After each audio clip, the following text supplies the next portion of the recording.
Σε μια εποχή όπου η πίστη συχνά δοκιμάζεται και η ελπίδα χάνεται μέσα στην καθημερινότητα, η μαρτυρία του Τάσου έρχεται να μας υπενθυμίσει τη δύναμη της καρτερίας, της προσευχής και του θείου θελήματος. Μια ιστορία που γεννήθηκε μέσα από τον πόνο της αναμονής, αλλά άνθησε μέσα από τη χάρη της Παναγίας και το θαύμα της Αγίας Ζώνης. Μια μαρτυρία που δεν αφήνει κανέναν ασυγκίνητο.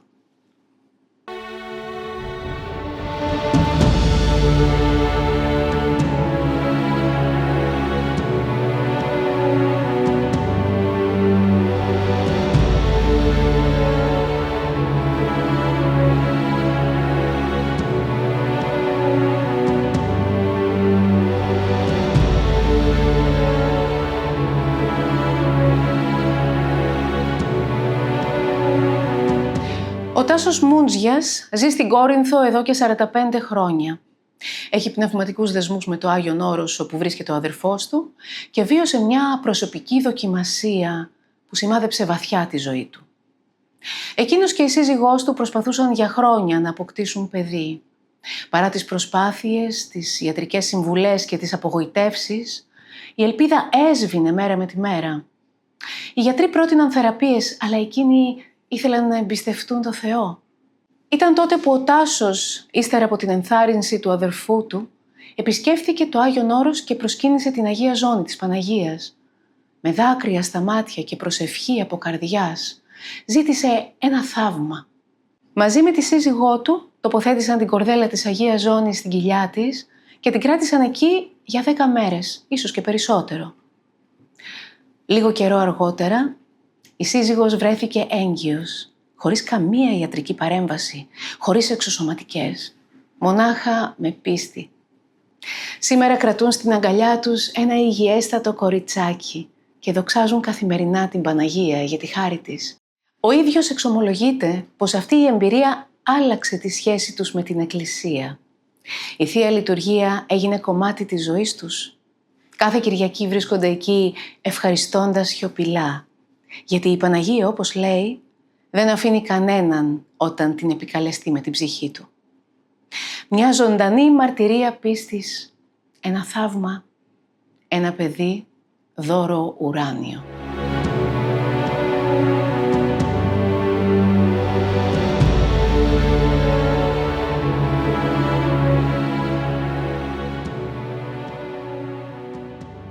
Είμαι ο Τάσος Μούντζιας, μένω στην Κόρινθο τα τελευταία 45 χρόνια της ζωής μου, εκεί γεννήθηκα και μεγάλωσα δηλαδή. Καταγωγή μου είναι από Καρδίτσα. Ο αδερφός μου είναι ο πατέρα Ανάργυρος, είναι μοναχός στο Άγιο Όρος.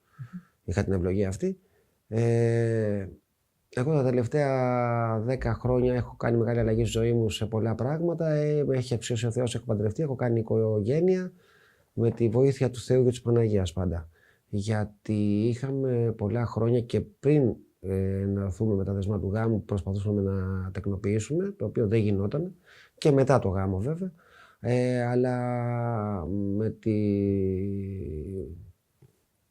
την ενθάρρυνση του αδερφού μου ότι έλαζα επάνω να προσκυνήσεις την Άγια Ζώνη και αυτά.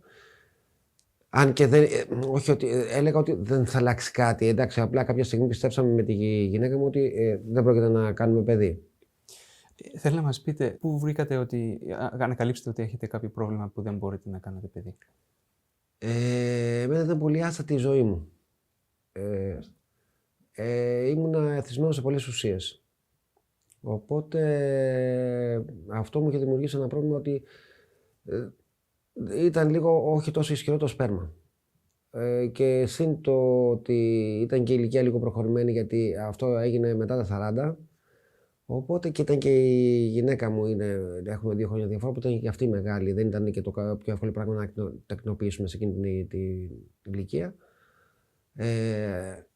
Και έτσι κάποια στιγμή λέμε ότι δεν πρόκειται να αποκτήσουμε. Πήγαμε σε γιατρούς, μας είπαν ότι εντάξει, ναι, είναι το άγχος, μην κάνετε νέες σπερματοχυθίες, μας λέγανε, και θα δούμε να κάνουμε εξέταση στο σπέρμα. Αλλά είχαν περάσει 2 χρόνια. Αλλά εμείς κάναμε ελεύθερα το οτιδήποτε. Αλλά δεν. Πίστεψαν κάποιοι ότι δεν θα γίνει κάτι. Δηλαδή οργανικό ήταν μέχρι ενός σημείου. Έτσι μας είπανε, ναι, ότι δεν μας αποκλείουν ότι δεν θα κάναμε παιδί, αλλά ότι έπρεπε να κάνουμε σπερματοχυθίες για να γίνει η τεκνοποίηση. Με φυσικό τρόπο δεν θα γινότανε. Και το μόνο που έκανα, που μου είπε ο αδερφός μου, ήρθα στο Βατοπέδι στο Άγιο Όρος και προσκύνησα την Άγια Ζώνη. Και είχα και την ευλογία να πάω και στο κελί του γέροντα Παΐσιου και να ζητήσω και εκεί στην προσευχή μου να γίνει κάποιο θαύμα πάνω σε αυτό το γεγονός του παιδιού. Νομίζω μετά από 1 χρόνο, γιατί δεν είχαμε παντρευτεί ακόμα, μετά από κάποιους μήνες βασικά, παντρευτήκαμε και κάποια στιγμή μου λέει η Μαριέτη, μου λέει, έχω καθυστέρηση. Της λέω, εντάξει, δεν είναι άστο, λέω, μην στεναχωρηθούμε τζάμπα, λέω, δεν κάνει. Έχω καθυστέρηση, τελικά κάναμε τεστ, ήταν έγκυος.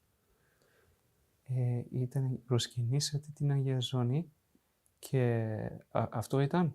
Ναι, προσκύνησα την Αγία Ζώνη, πήρα τη χάρη της και νομίζω ότι δεν μπορώ να εξηγήσω κάτι άλλο. Γιατί σας λέω 2 χρόνια έκανα ό,τι κάνω, δεν άλλαξα κάτι. Απλά προσκυνώντας την Αγία Ζώνη, δεν ξέρω, από πίστη, επειδή η προσευχή μου ήταν ότι σε παρακαλώ Παναγία μου, νομίζω ότι η Παναγία είναι τόσο καλή που δεν αφήνει κανέναν. Βλέπει τη λαχτάρα του κάθε ανθρώπου, αν θέλει να γίνει πραγματικά γονιός. Και νομίζω ότι μόνο από αυτήν την άποψη γίναμε γονείς. Αλλιώς δεν νομίζω. Δεν ξέρω αν τεχνικά είχαμε κάποιο πρόβλημα ή όχι, αλλά εθνική που είχαμε φτάσει και την απογοήτευση που είχαμε φάει και ξέρετε, παίζει πολύ μεγάλο ρόλο στο να τεκνοποιήσει είναι και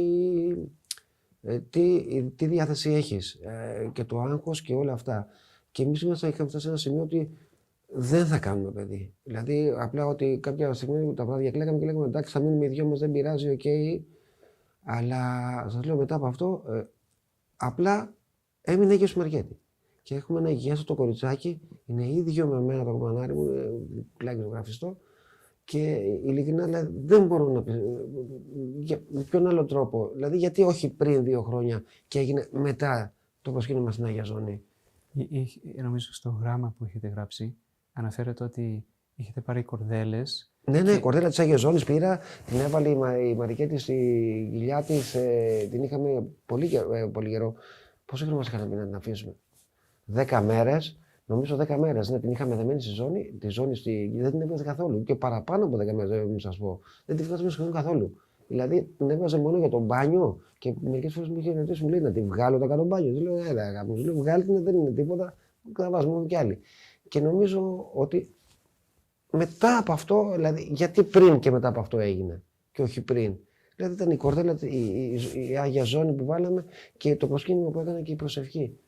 Τι άλλο, δεν μπορώ να πω κάτι άλλο. Και είναι ότι η προσπάθεια δεν είναι ότι προσπαθούσαμε 1 μήνα ή 10 μέρες ή 2 μήνες ή 5 μήνες και δεν έγινε. Ήμασταν 1,5 χρόνο που προσπαθούσαμε ελεύθερα. Είναι μεγάλο το διάστημα που λες, απογοητεύεσαι, λες, δεν γίνεται κάτι. Δεν πρόκειται να γίνει.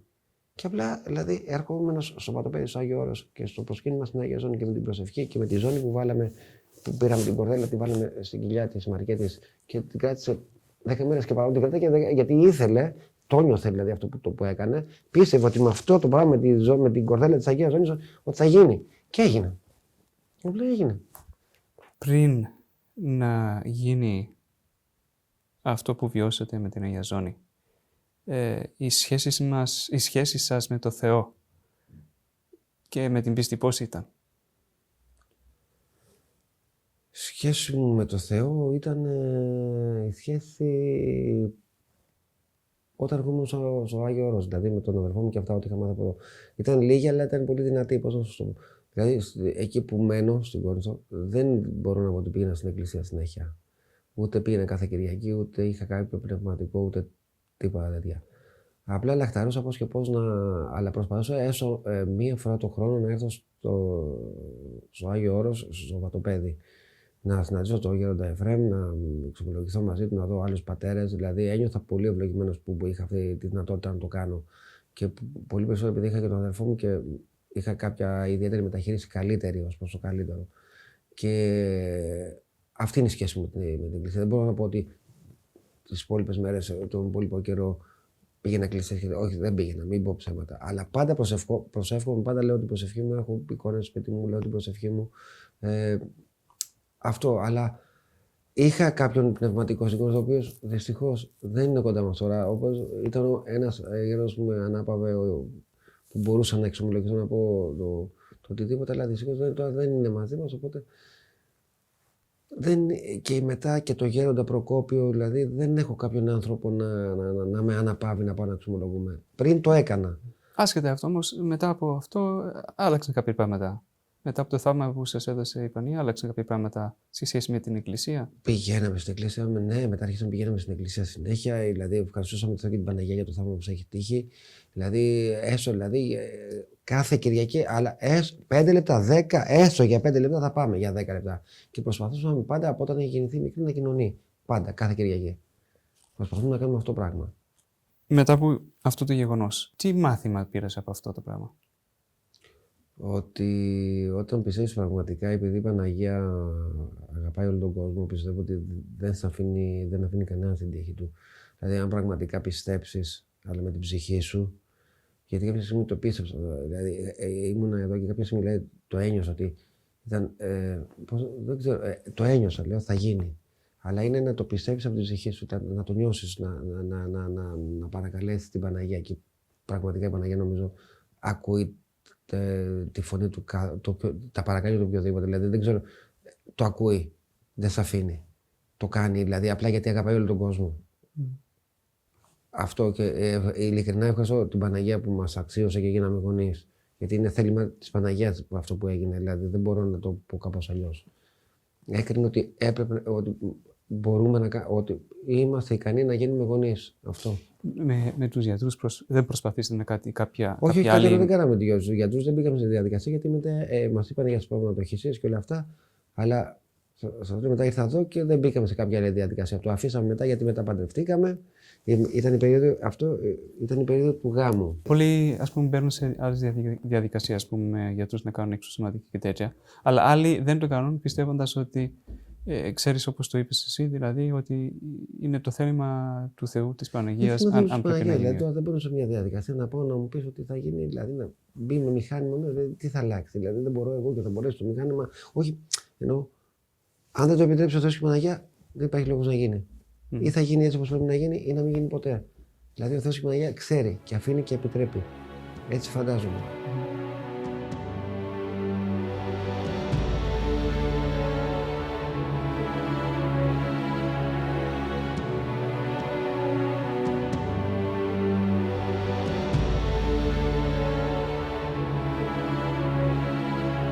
Miracle Ribbon would like to proudly thank Dimitris Stogiani, Ancient Eagle Films, the Holy Great Monastery of Vadapeti, Wyndham Grant, and Social Productions.